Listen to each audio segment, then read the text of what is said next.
Torn out cabinets, old furniture, and even a mangled Christmas tree. I see a forgotten land. That's what it looks like. Like it's a space that looks like no one cares. But Daniela Pierre does care. What looks like a junkyard is just a few blocks from her home. And this property is right across the street from Miami Northwestern Senior High. I see blight. I see an eyesore. We first spoke to Daniela in May. A few months ago, the junk dumped here was piling up, including discarded styrofoam that was blowing around the neighborhood. I just couldn't believe that I saw that just mounds and mounds of styrofoam all in a community. Miami-Dade County crews cleaned up the mess and billed the property owner who's responsible for this right-of-way. But now, a few weeks later, piles of trash have been dumped here again, and it's all just yards from where kids walk to and from the school. Once it's removed, how quickly does the trash return? I would say within 45 days. That quick? Yeah.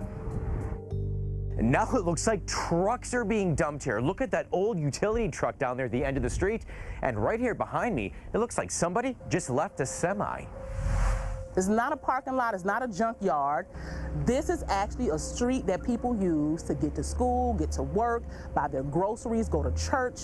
The trucks and trash are being dumped along this empty lot owned by a Texas-based company called 72nd Street XF LLC. To the property owner, we thank you for paying your taxes, but please come by and check on what's going on at your site. Please come and clean it up. A company vice president tells us we clean up the entire site, then people dump the very next day. And since 72nd Street XF plans to break ground on a building, we're told our general contractor will soon be on site daily, and this will undoubtedly rectify the problem.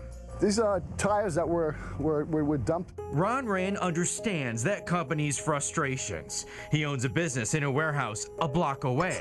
Ron's surveillance camera caught someone dumping tires on his property, but Ron is the one who has to pay for them to be hauled away. You just constantly see people driving with mattresses and dumping them in tires, and it's just, you know, enough's enough. You wouldn't dump it where you live, well, don't come dump it here. As for that lot that really bothers Daniela, the county has issued a new citation for trash. 72nd Street XF tells us it will pay to have it cleaned up yet again.